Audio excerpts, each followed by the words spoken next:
ओम श्री कृष्ण परमात्मने नमः। जय श्री कृष्ण मित्रों।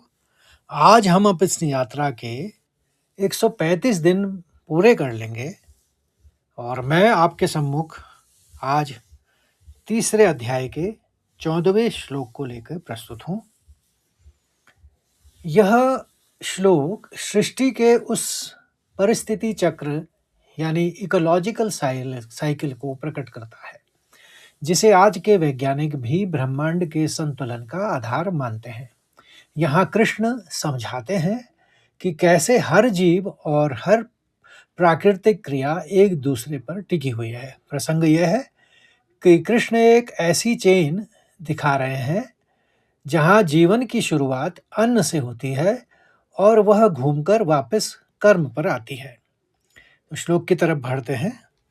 अन्नाद भवन्ति भूतानि पर्जन्यादन्न संभवः यज्ञाद भवति पर्जन्यो यज्ञः कर्म समुद्भवः।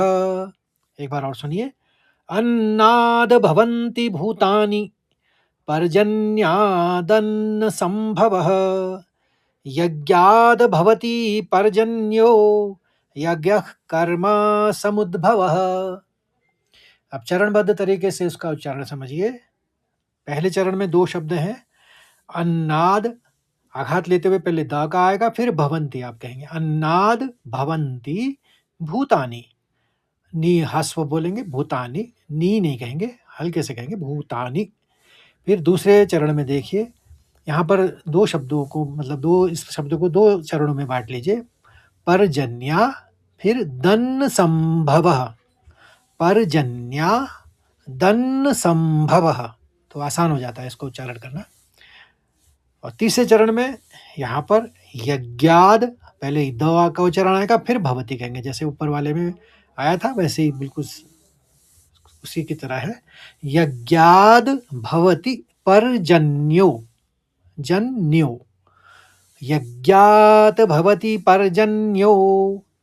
और आखिरी चरण में विसर्ग ख लेते हुए यज्ञक और कर्म समुद्भव।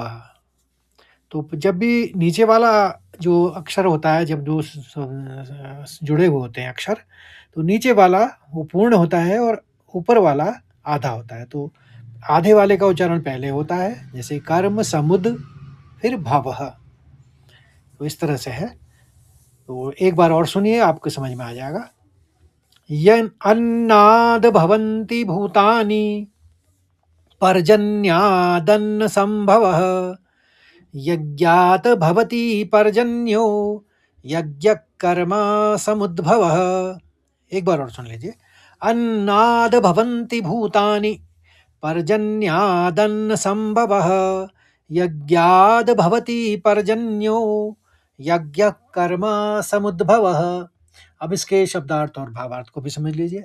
अन्नात यानी अन्न से, भवंती उत्पन्न होते हैं या जीवित रहते हैं, भूतानि संपूर्ण प्राणी, पर्जन्यात वर्षा से, अन्न संभवः अन्न की उत्पत्ति, यज्ञात यज्ञ से, भवति होती है, पर्जन्य वर्षा, यज्ञ ये यज्ञ है, और कर्म समुद्भवः कर्मों से उत्पन्न होने वाला।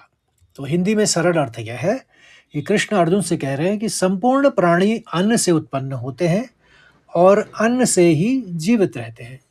अन्न की उत्पत्ति वर्षा से होती है, वर्षा यज्ञ से होती है, और यज्ञ विहित कर्मों से उत्पन्न होने वाला है। तो भावार्थ भी समझ लीजिए इसका। सृष्टि के चक्र की बात कर रहे हैं यहाँ पर। कृष्ण यहाँ जीवन के 5 चरणों का एक चक्र बता रहे हैं। पहला चक्र है लाइफ, प्राणी, हम सब अन्न पे निर्भर हैं।